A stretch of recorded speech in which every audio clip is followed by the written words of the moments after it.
The day my mom's ashes came home was the same day I realized my life didn't belong to me anymore.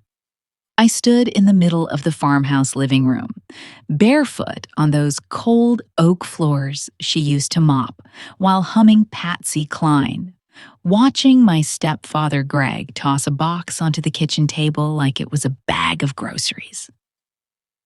"You want to say anything, or?" he muttered, like asking if I wanted fries with that. I didn't answer. I just stared at the box. It was small. Too small to contain someone who used to sing lullabies off-key and sneak me peanut butter cups before dinner. Mom had only been gone for 9 days. Cancer doesn't wait for goodbyes. And now, I was standing inside the house she once painted yellow. Except all the pictures were gone from the walls. Her mug was missing from the shelf, and her perfume scent was already fading from the bathroom. "Lily, seriously, I've got work in the morning," Greg said, as he scraped the chair back and opened a beer. Just like that, no service, no prayer, just a cardboard urn and a man who had moved on before her body was cold. If you've ever had someone you loved torn from you, then replaced by someone who talks about your grief like it's an inconvenience, tell me in the comments. What helped you survive that? And if this is your first time here, welcome. We share stories of family, betrayal, and justice. Real stories, hard stories, and the kind that stick with you. Hit that subscribe button if you believe kids deserve to be protected, not erased. Now back to that first night. I didn't cry when I was alone. I didn't scream. I just opened the hallway closet and wrapped myself in Mom's quilt, the one she sewed from old concert t-shirts and flannel pajamas. I slept on the floor. My room had been cleared out. Greg said it was under renovation. But it felt more like he was renovating me out of the picture. At school, I told people I was okay. That's what you're supposed to say when you're 15 and your mom dies, and your stepdad turns into a stranger. You're supposed to say, okay, even when your friends avoid you because they don't know what to say. But I wasn't okay. I was alone, shoved into a hollow house with a man who used to laugh with my mom, and now barely looked at me unless he wanted something: laundry, dinner, silence. I'd catch him in the garage at night talking on the phone in a low voice, saying words like probate and value and liquid assets.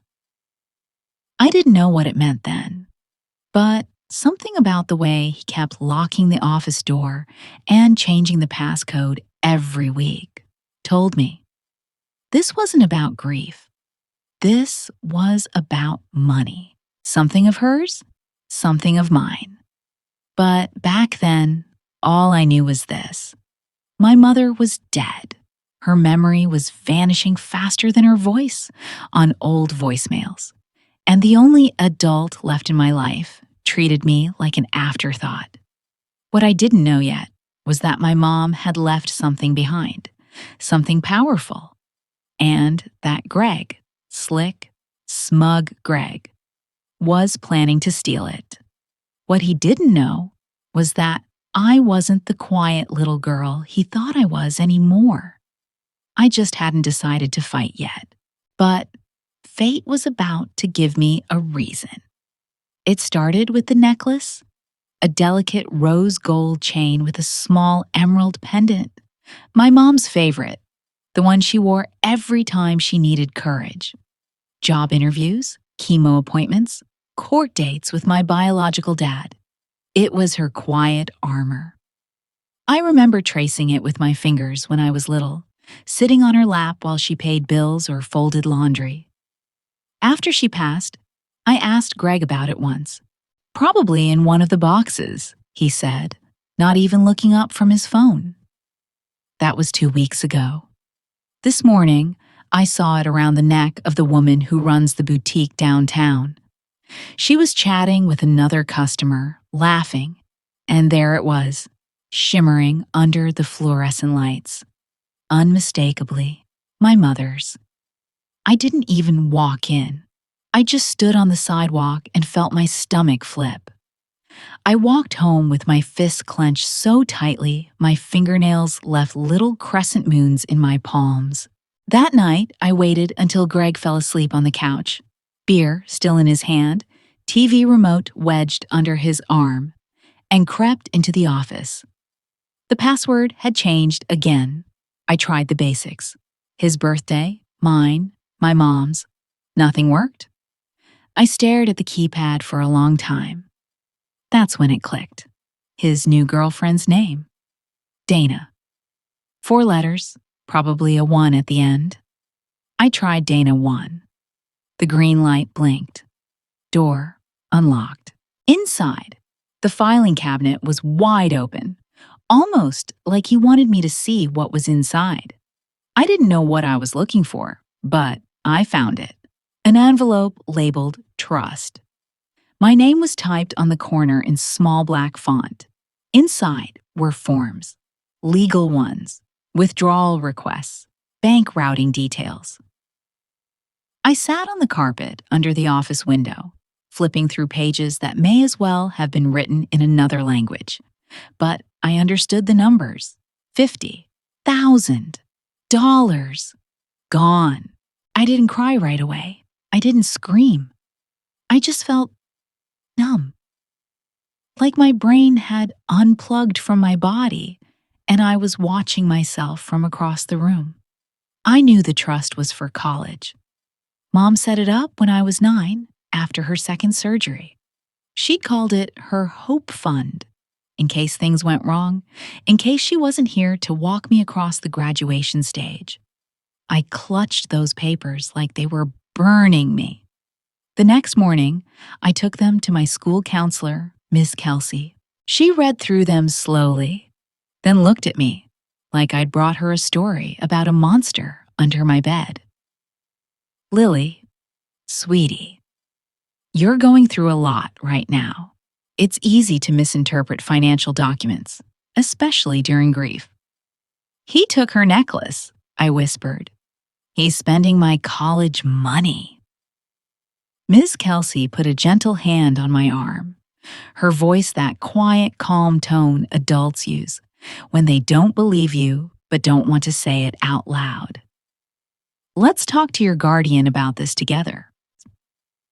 That afternoon, Greg picked me up from school with a fake smile and sunglasses on, like he was the world's most charming stepdad. "What's this about scaring your teachers with fraud claims?" he asked, still smiling. I didn't answer. At home, he poured himself a drink and shut the blinds. "Let me make this clear," he said, voice low and tight. "That money is for the house, for both of us. You're underage. You don't understand how expensive it is to raise a teenager. Food, clothes, utilities. Your mom would have wanted me to use it to keep you fed and clothed. You bought Dana a new car," I snapped. His smile dropped. For a second, I thought he might hit me. Instead, he laughed. "So now you're spying on me?" He took a long sip of whiskey. "You keep talking like that, people are going to think you're unstable, that you're not handling the grief well. And if I have to tell CPS you're acting erratic, they'll listen to me. I'm your legal guardian now." That's when it hit me. He wasn't just stealing from me.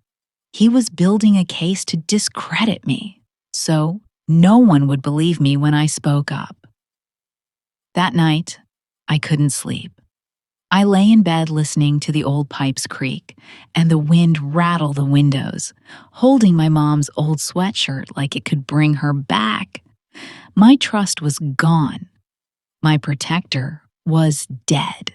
And my stepfather, who used to tuck me in and call me kiddo while flipping pancakes, had turned into a stranger wearing a mask of charm and control. He had power now, legal documents, the house, my future. But what he didn't know yet was that grief had a way of sharpening you. That when you're stripped of everything, the fear burns off.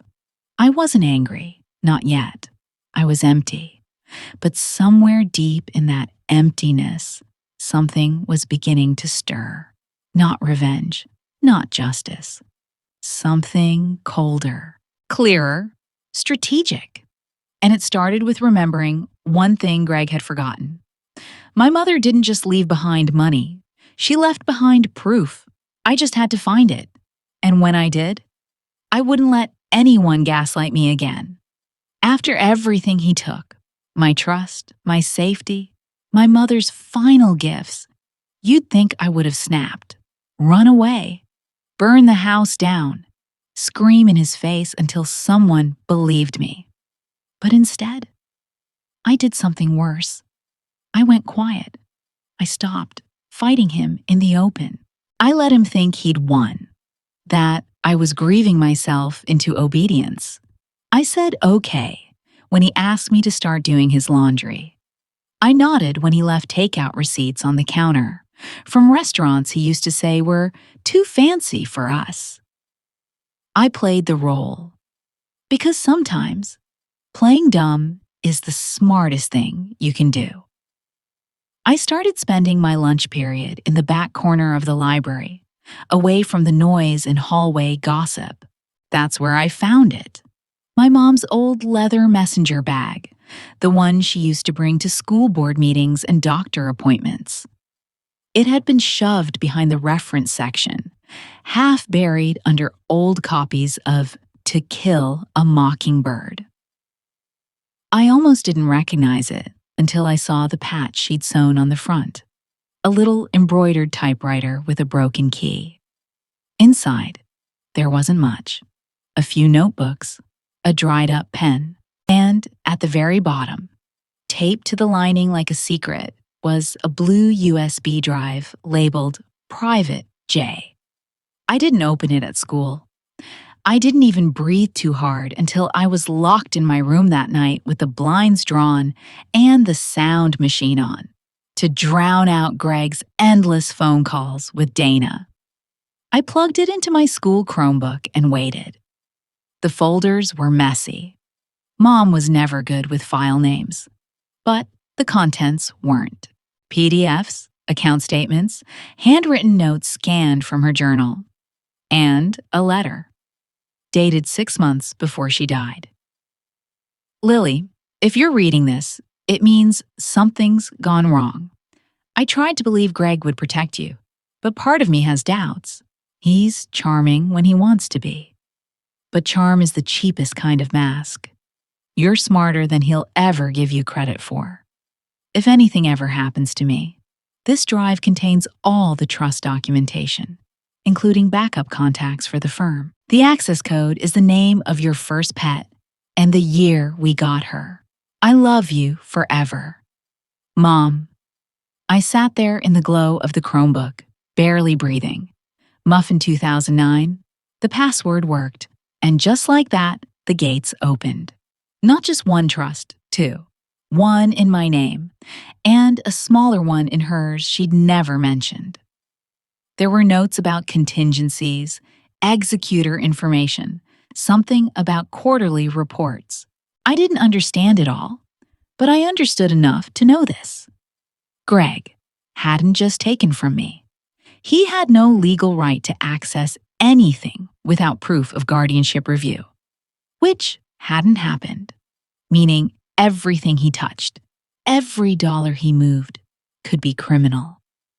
I needed help, not from an adult, not from someone who'd pat my shoulder and say, grief is confusing.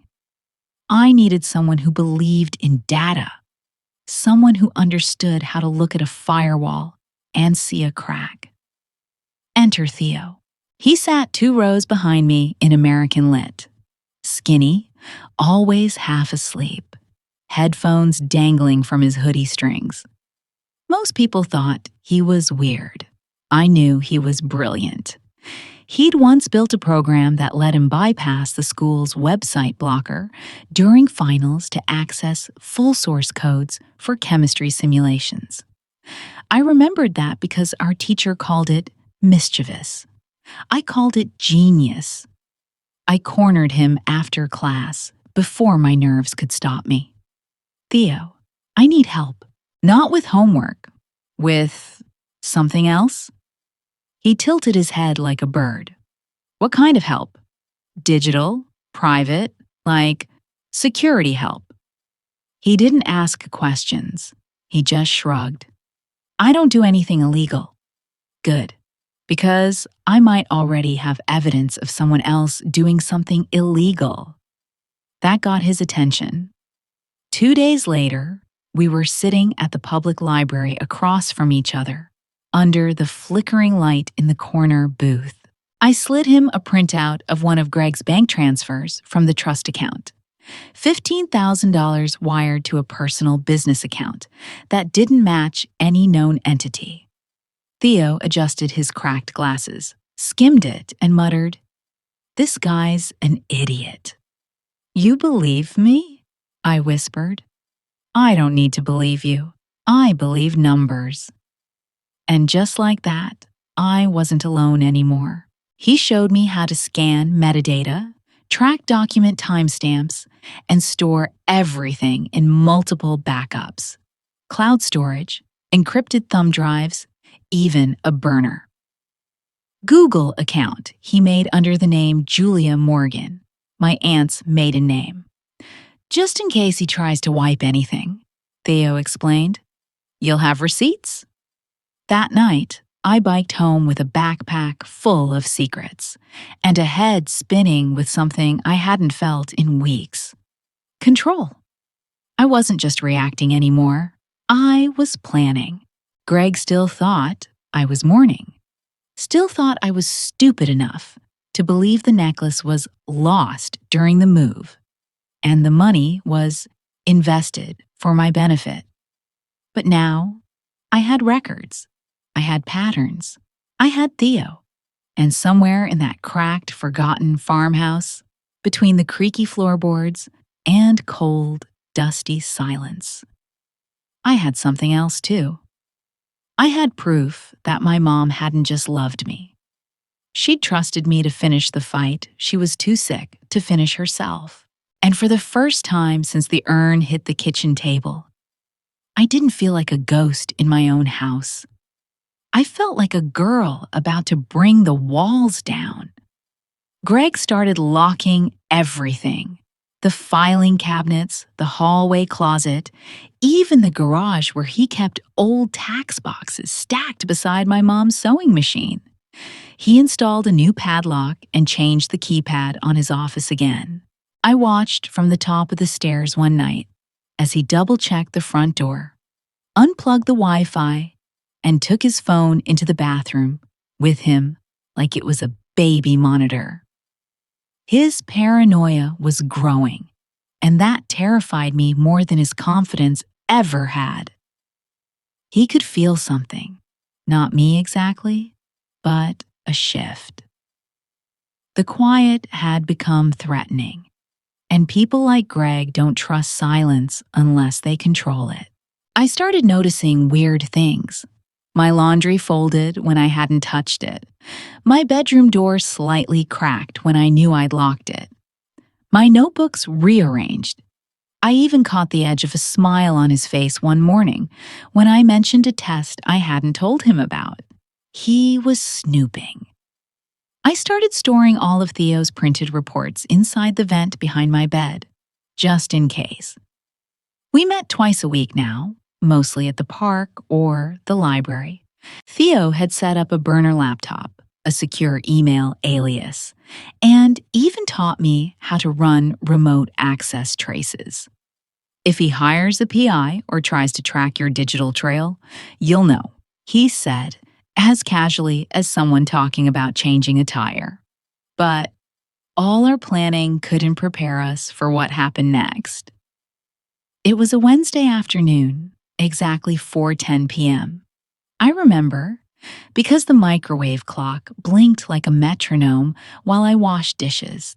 The knock on the door was polite, like someone asking for sugar. I opened it without thinking. And there she was. A woman in a gray cardigan holding a leather clipboard and a manila envelope. "Hi, I'm Ms. Alvarez. I'm with Child Protective Services." My heart stopped. I could feel the plate slip from my hands into the sink. I hadn't told anyone. Not my teachers. Not Miss Kelsey. Not even Aunt Julia, who I hadn't heard from since the funeral. "We received an anonymous concern," Ms. Alvarez said gently, "about potential behavioral issues and a hostile home environment. May I come in?" I should have said no. I should have asked for a lawyer or told her to come back when Greg was home. But I froze, and I let her in. She looked around the living room, took notes, asked questions. How was I doing in school? Did I ever feel unsafe? Did Greg ever raise his voice? She smiled a lot. Too much. Like she didn't believe me even before I opened my mouth. "Your stepfather said you've been isolating, lashing out at school, possibly fabricating stories due to grief-induced delusion." That's when it clicked. Greg had filed the report himself. Preemptive damage control. He was building his defense before I even got the chance to act. I told her everything was fine. That I was tired from school, that I missed my mom. But no, I wasn't making anything up. Her eyes scanned the walls, the lack of family photos, the emptiness where my mom's art used to hang. She nodded politely and said she'd be in touch. That night, Greg came home late. He didn't say a word to me, just poured a drink and sat in the recliner like he hadn't detonated a grenade in my life. "Someone visited today," I said, quietly. He didn't look up. "Yeah?" "CPS." He smiled, slow and sharp. "Oh? What did they want?" "They said the report was anonymous." Of course it was. People get worried when they see a girl like you, all alone. Can't blame them. I don't remember going to bed that night. I just remember staring at the ceiling, heart pounding, wondering how I was supposed to stay ahead of a man who was now using the system against me. The next day, I nearly bailed on Theo. I felt paranoid, exposed, but I went. I told him everything about the visit, about Greg's growing surveillance, about the smell of fear that now clung to every room in the house. Theo didn't blink. He opened his laptop and pulled up a program I'd never seen before. "It's time we collect live evidence," he said. "If he's moving money, opening fraudulent accounts, or tampering with anything in your name, we'll catch it as it happens." He showed me how to install discrete monitoring software onto the house desktop, which Greg still used occasionally for bills. "But what if he sees it?" I asked. "He won't. It disguises itself as a printer update. All you need is 5 minutes alone." That weekend, fate handed me a gift. Greg had a romantic weekend, planned with Dana. He told me with a smirk, like he expected me to care. He'd be gone Saturday through Monday. I waited exactly 10 minutes after his car pulled out of the driveway before sliding into the office. It took 3 minutes to install the tracker, another 2 to upload the latest trust statements to Theo's cloud folder. On the way out, I noticed something I hadn't before. A white envelope labeled Parnell. I opened it. Inside was a typed affidavit from our neighbor, Mr. Parnell, signed and dated 2 weeks prior, claiming he'd seen me having emotional outbursts in the backyard and screaming threats at the stepfather. I hadn't spoken to Mr. Parnell in months, but There it was. Greg's insurance policy, witness testimony, forged or coerced, ready to use against me. I didn't cry. I didn't panic. I scanned it into my phone, sealed the envelope, and walked out of that office with a new truth. Greg was preparing for war. What he didn't know was that I already had his battle plans. And now, I was preparing for mine. Greg had no idea I was the one pulling the thread.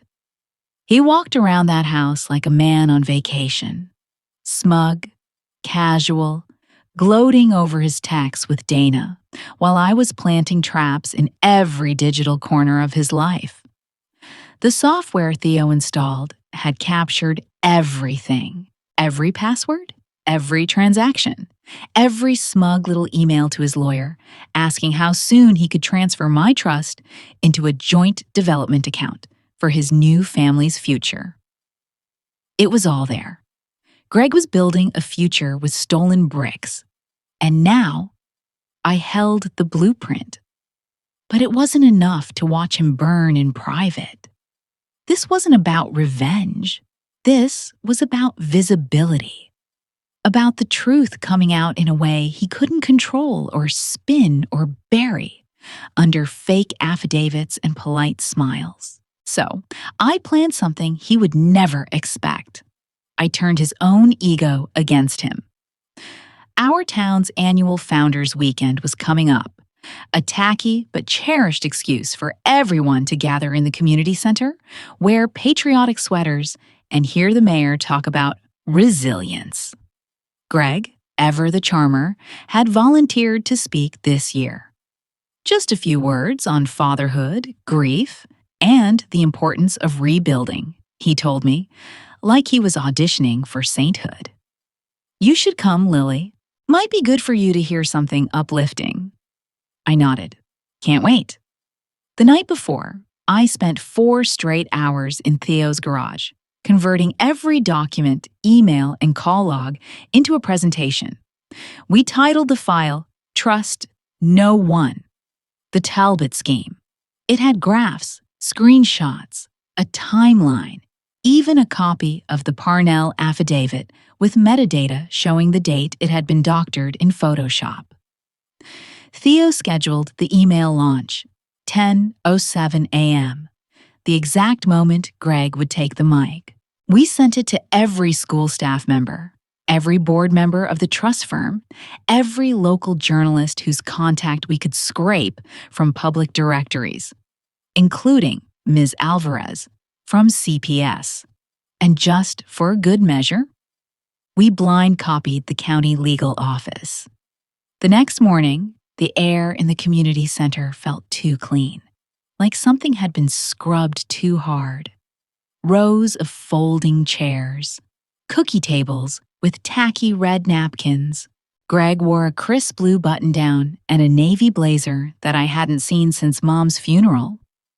Dana was there too, sitting front row, laughing a little too loudly at everything someone said.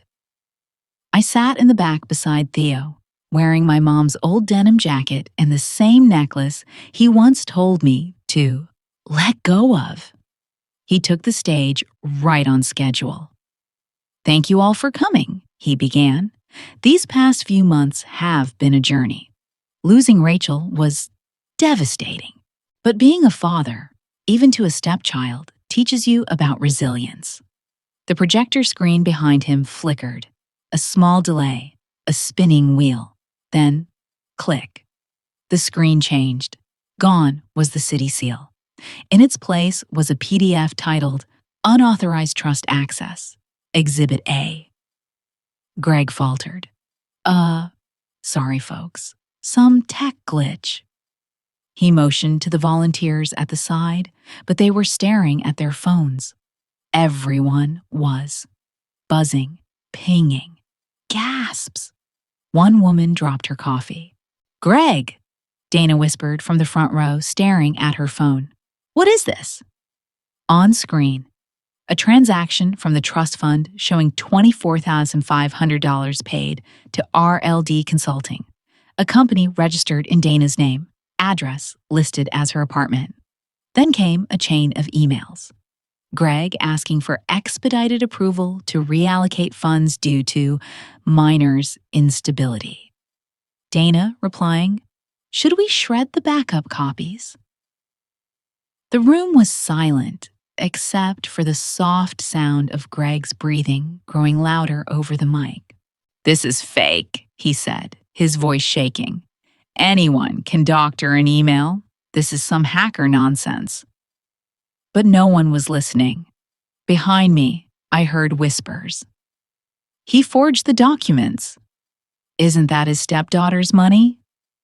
Didn't she just turn 15? Miss Kelsey stood up from her chair near the front. "Lily," she called gently, "did you send this?" I stood. "No," I said. "I released it." Greg's face went pale. "You little—" "Careful," I interrupted, my voice calm.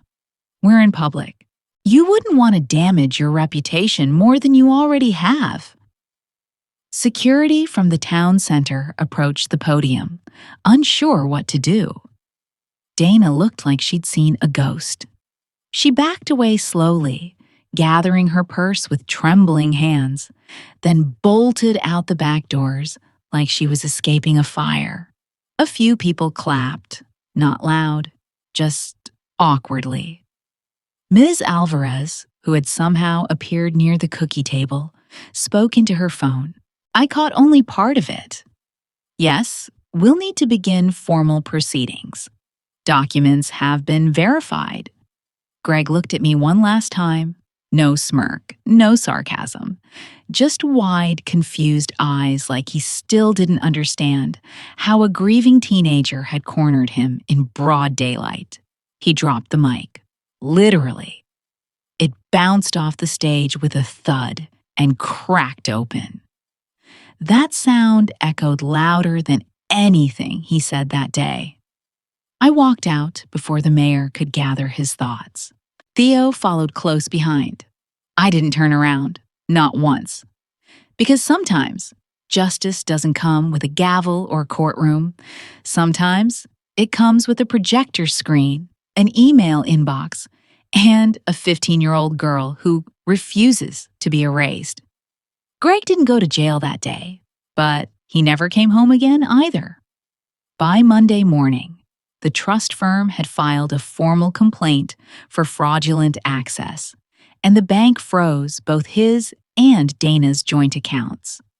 Dana, for her part, ghosted the entire town. Her apartment was emptied within 48 hours, blinds drawn, mailbox overflowing. The last time I saw her, she was on the local news, trying to explain how she had no idea the money was stolen, while dodging every direct question. Greg hired a lawyer. Of course he did. He tried to spin it like a misunderstanding, said he was managing the assets conservatively, said I was unstable and vindictive, and had colluded with a classmate to fabricate documents. But his problem wasn't me. His problem was math. Documents don't lie, timestamps don't lie, metadata doesn't lie. And for once, the people in power didn't either. Ms. Alvarez filed her report to the county's family court, recommending immediate suspension of Greg's guardianship. She never apologized to me, not really. But the way she looked at me in that last meeting, with quiet regret and maybe a little awe, was enough. "You should have spoken up sooner," she said softly. "I did," I replied. "You just didn't listen. CPS pulled me from the house that same week. I didn't even get to say goodbye to Muffin's grave in the backyard. I just packed 2 bags, left the key on the counter, and walked out without looking back."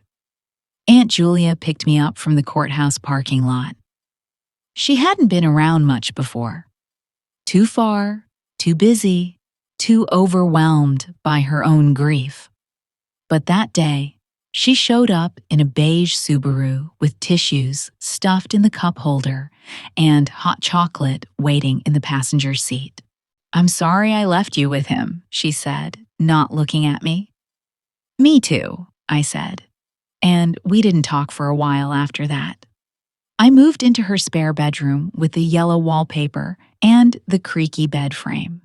It wasn't home, not yet, but it didn't smell like whiskey and old lies, and that was enough. For the first time in months, I slept without checking the lock 3 times. Greg's lawyer tried to file a countersuit against the trust firm, claiming procedural mishandling. But it was dead on arrival. And while criminal charges weren't immediate, the investigation widened quickly, especially once Theo and I submitted a detailed report to the County Fraud Division. Screenshots, logs, audio clips, even a screen recording of Greg dictating one of the forged affidavits into a notepad file, bragging to Dana that the girl doesn't even know what a power of attorney is. Turns out I did. He was barred from managing any minor-held financial assets in the state pending review. His name was quietly removed from 2 community boards. The same neighbors who used to smile and wave now crossed the street when he passed by. He kept trying to spin the narrative, claiming it was all an overreaction, just a custody misunderstanding. But even Mr. Parnell, the neighbor whose affidavit he'd forged, came forward and confessed he'd signed it under pressure. He said it was for Lily's own good, Mr. Parnell told the local news. Said she was spiraling, but I should have trusted what I saw, not what I was told. The town never got a dramatic trial. Greg wasn't dragged away in handcuffs. No judge pounded a gavel. But in a way, it was worse for him. He was dismantled slowly. Reputation first, finances second, and finally, his control. The man who had once sat at my mom's side during chemo, holding her hand like he'd die without her, now couldn't get a call back from a real estate agency. And me? I started therapy. Ms. Kelsey helped set it up before school, let out for break. You don't have to carry this alone anymore, she said, slipping me a note with a counselor's name scribbled in purple ink. Aunt Julia gave me space. She didn't ask questions about what Greg did. She didn't try to rush the healing. She just made dinner and let me sleep in when I needed to, and sometimes left old photos of my mom tucked inside my notebooks, soft reminders that I came from strength. I still talk to Theo. He didn't act like a hero. He just kept showing up, kept offering to run the latest bank search or debug a strange text from an unknown number. You've got followers now, he said one day, showing me a Reddit thread where people were sharing my story, under aliases, of course. People think you're some kind of financial Batman. I'm not, I said. I'm just tired of watching people get away with things. I wasn't angry anymore, not in the same way.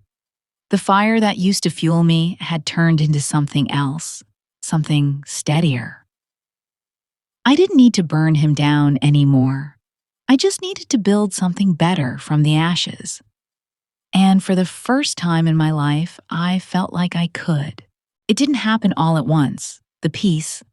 I didn't wake up one morning and suddenly feel whole again, like everything Greg stole had magically returned.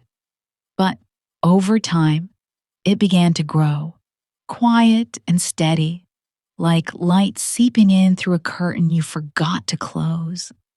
I started sleeping through the night without checking every lock. I stopped flinching when the phone rang. I could walk into a room and not feel like I needed to defend my existence. Aunt Julia let me paint my new bedroom any color I wanted, so I chose a soft green like the inside of a seashell. And I hung up the one photo of my mom and me at the state fair, our faces sticky with cotton candy and laughter, right above my desk. That desk eventually became something more. One evening, after reading a post online from a girl who suspected her grandmother's caretaker was draining her college account, I stayed up late drafting a reply. That reply turned into a checklist. The checklist turned into a Google Doc. The doc turned into a full-blown guide. Protecting What's Yours, a teen survival toolkit for financial abuse. Theo helped me format it. Julia proofread it for grammar. I posted it anonymously in 3 forums. It was downloaded over 8,000 times in the first week. People are hungry for this, Theo said, sitting beside me in the school library, watching the comment count rise. Not just advice, permission to ask questions, permission to push back. I nodded, and for the first time in months, I smiled without guilt. It wasn't just my story anymore, and it didn't have to be. I created a small network, confidential, encrypted, where kids from all over could reach out with questions. I didn't give legal advice, just guidance. How to read a trust document, how to ask a school counselor for help without triggering red flags, how to tell when someone is gaslighting you in the name of love. I called the project Open, Safe, a place to store what mattered most, a place that couldn't be picked open or quietly emptied. Julia cried when she saw the homepage. Your mom would have... She didn't finish. She didn't have to. Because I knew. Mom didn't leave me everything, but she left me enough. She left me instincts. She left me the USB drive. She left me the quilt I still sleep under. And the way she used to say, you don't have to be loud to be powerful. And I guess she left me a sense of unfinished business. I still go to the cemetery on Sundays. I bring coffee, hers with too much cream, mine with just enough sugar, and I sit under the oak tree where the wind doesn't talk so much. It's okay now, I told her last time. He can't touch me anymore. And he really can't. Greg moved 2 counties over, working part-time in sales for some dying insurance firm. Last I heard, Dana dumped him and blocked his number after the fraud inquiry expanded.